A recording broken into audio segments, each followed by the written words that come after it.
열왕기하서 16장 1절에서 9절까지입니다. 남유다 아하스 왕에 대한 말씀입니다. 지금 유다는 요아스 왕, 그 다음에 아마시아 왕, 아샤랴 왕, 이 아샤랴는 우시야 왕이죠. 그 다음에 요담 왕, 여기까지는 대체적으로 괜찮은 왕들입니다. 다윗과 같지는 않았지만 그래도 괜찮은 왕이었습니다. 그러나 그들이 끝까지 버리지 못했던 것은 산당제사를 버리지 못했습니다. 요담 왕의 아들 아하스가 왕이 됩니다. 유다를 16년 동안 다스립니다. 성경은 말합니다. 그는 다윗처럼 정직하지 아니했다. 2절 첫 번째 단어가 이렇습니다. 그의 하나님. 이 아하스도 초창기에는 하나님을 찾았고 하나님을 의식하고 살았고 그리고 자기 자신의 잘못된 것으로 고민도 하고 나라를 잘 다스려 보려고 그렇게 한 적이 있습니다. 이사야서 7장을 보면 이사야가 아하스에게 하나님의 말씀을 전한 적도 있습니다. 아하스는 하나님의 말씀을 분명히 들었던 사람입니다. 초창기에는 하나님을 고백하기도 한 사람입니다. 그런데 그는 그의 할아버지 우시야 왕, 그의 아버지 요담 왕, 자기도 그런 일을 따라가려고 하다가 그가 우상에 빠지기 시작합니다. 몰렉이라고 하는 우상이 있는데 왕이 앞장서서 우상을 섬겨요. 완전히 거기에 깊이 빠져버렸습니다. 그래서 무슨 일까지 생기느냐? 자기 자식을 불 가운데 지나가게 했습니다. 불 가운데 지나갔다는 말은 태워서 죽게 했다는 얘기예요. 이 아하스가 이방 우상에 완전히 깊이 빠져서 이런 일을 저지르게 된 것입니다. 이 아하스는 이 산당제사는 편하게 예배를 드리고 싶은 사람이 찾아가는 곳이에요. 자꾸 편해지려고 하는 게 이게 문제입니다. 그러다가 결국은 그것이 우상 제사로 점점 변질이 됩니다. 이제는 예배 드리는 것보다 그걸 더 즐기게 됩니다. 그러다가 나중에는 완전히 하나님과 상관이 없는 그런 행위로 점점 변질이 되는 거예요. 오늘 성경에 보면 푸른 나무 아래에서 섬겼다. 푸른 나무가 뭘까요? 동네의 예전에는 어귀에 큰 나무가 있습니다. 그 나무가 그 동네를 지켜주는 신이라고 그래요. 그래서 명절 때마다 거기다 제사를 지내고 거기 와서 기도를 하고 거기다가 온갖 띠를 띄워가지고 장식을 해주고 지금 이 아하스가 그런 일을 지금 하고 있는 거예요. 그의 아버지나 할아버지를 전혀 닮지 않았어요. 이 사람이 이 잘못된 것에 빠지게 되면 잘못된 사상, 잘못된 신앙, 성경적이지 않은 그런 이단 사상 이런 것에 빠지게 되면 정상적인 사고방식이 완전히 멈춰버립니다. 이제는 정상적이 아닌 거예요. 가정도 전혀 중요하지 않습니다. 비사회적인 사람이 됩니다. 사람을 이용 대상으로 보고 자기 집단을 위해서 죽도록 충성합니다. 지금 이단에 빠져 있는 사람들이 전부 살아가는 모양이 거의 다 지금 내면적으로는 완전히 다 망가진 거예요. 지금 이 아하스도 마찬가지예요. 나중에 정신을 차리고 후회를 할 때쯤 되면은 이제는 다 망가져버리고 마는 거예요. 자, 그런데 이 아하스에게 어려움이 찾아왔어요. 사람은 어려움이 왔을 때 누구에게 가서 도움을 청하는가, 어떤 반응을 보이는가, 이게 아주 중요한 거거든요. 그런데 이 아하스가 우상을 섬기다가 어려움을 겪게 됩니다. 성경에 보면은 이때에 이렇게 말합니다. 5절에 이때가 언제예요? 하나님을 떠나서 살고 있는 그때에 전쟁의 고통이 임하기 시작합니다. 아람 왕 느신 그리고 북이스라엘 왕 베가가 예루살렘을 공격해요. 또 한 가지는 엘랏 성을 공격합니다. 두 군데를 동시에 공격을 해요. 이 아하스가 예루살렘을 겨우 지켜는 냈습니다. 그러나 그것도 시간 문제입니다.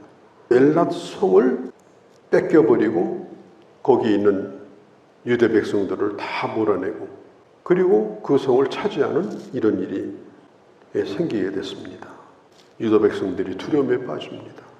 그때에 하나님께서 이사야 선지자를 통해서 주신 말씀이 이사야서 7장에 있는 말씀이에요. 7장 2절, 4절, 14절 말씀. 임마누엘, 하나님이 너와 함께한다. 임마누엘에 대한 약속을 주십니다. 그 약속은 장차 나타날 예수 그리스도의 탄생에 대한 예언이기도 하지만 고통을 받고 있는 이 남유다에게 주시는 희망의 메시지입니다. 나를 의지하라. 나를 붙들라. 주님이 나와 함께한다. 그렇게 선지자가 권면을 했는데도 이 유다의 아하스는 하나님을 의지하지 않았습니다. 하나님을 찾지도 않았습니다. 그가 찾아간 곳이 어디냐? 그때 당시 신흥 강대국인 아수르에게 찾아갑니다. 한 번도 기도한 적이 없어요. 하나님 뜻이 어디 있는지, 내가 뭘 회개해야 되는지 물은 적도 없습니다. 아수르 왕에게 찾아가서 하는 말이 뭐라고 하는가 하면 이때 왕이 디글랏 벨레셋이라는 왕이죠. 이렇게 말합니다. 나는 당신의 신복이며 아들입니다. 7절 끝에 보면 이렇게 말해요. 나를 구원하소서. 요것만 빼서 읽으면 꼭 기도하는 것 같아요. 하나님 앞에 부르짖는 것 같아요. 그런데 그 대상이 누구냐? 지금 아수르더러 도움을 청하고 있는 거예요. 나는 당신의 아들입니다. 나는 당신의 신하입니다. 나를 구원하소서. 우리가 기억할 것은 하나님이 주시는 은혜 외에는 이 세상에 그 어떤 것도 공짜는 없습니다. 하나님의 은혜만 공짜입니다. 그냥 도와주는 법이 없습니다. 본전에다가 이자 쳐서 갚아야 됩니다. 더군다나 지금 이 아수르 같은 나라는 그 나라 운영 자체가 전쟁을 해가지고 전리품을 뺏어가지고 운영하는 나라입니다. 주변에 있는 나라를 다 짓밟고 그 나라에 있는 창고를 다 비워가지고 유지되는 나라인데 거기에다가 지금 도움을 요청합니다. 다 갖다 바칩니다. 완전히 하나님을 버린 겁니다. 성경에 보면은 그때 당시 이사야서 7장, 그 다음에 이사야서 8장 그 어간을 읽어보면 하나님이 하신 말씀이 뭐냐? 두려워하지 말라. 하나님 너와 함께한다고 말씀합니다. 나를 의지하라고 말씀합니다. 나를 구원하소서. 이것은 하나님을 향한 기도가 아닙니다. 아수르 왕에게 지금 도움을 청하고 있는 거예요. 9절에 보면은 아하스의 요청을 받은 아수르 왕이 그때 이 아람 지역에 다메섹이라는 곳을 칩니다. 이 다메섹을 치니까 갑자기 아수르의 공격을 받은 이 아람 왕이 예루살렘을 포위하고 있다가 포기하고 그리고 자기 나라로 돌아갑니다. 돌아가서 그 아람 왕 르신이 처형을 당합니다. 이 아수르가 잠깐 도와준 거예요. 큰 도움을 입은 겁니다. 그러나 이제부터는 남유다는 아수르의 종의 나라가 되어버리고 말았습니다. 우리가 하나님을 의지하지 아니하고 우리가 사람을 의지하든지 사람에게 도움을 받으려고 몸부림을 치다 보면 도움은 받을 수 있습니다만은 결국은 그들의 종이 될 수밖에 없습니다. 잠시 동안 평화가 왔어요. 그런데 북이스라엘 배가 그 다음에 아람 왕이 다시 또 공격을 해요. 그래가지고 유다의 군인들이 12만 명이 죽습니다. 수많은 사람이 포로로 끌려갑니다. 아수르가 유다를 도와주지 않았습니다. 결국은 아하스 다음에 히스기야, 좀 반짝했죠. 그 다음에 히스기야 아들들은 아주 악한 아들들이 몇 명 나타나더니 남유다도 바벨론에게 급속도로 망하는데 이 나라가 이 힘이 꺾여져 버리고 흔들리는 때가 바로 이 아하스 왕 때였다.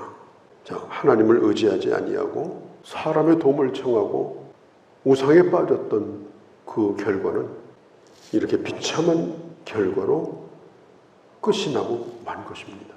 이 아스 왕은 말년에 죽을 때까지 아수르의 허수아비 노릇을 하다가 왕의 묘실에도 묻히지 못하고 결국은 버려지는 그런 신세가 되어버리고 말았습니다.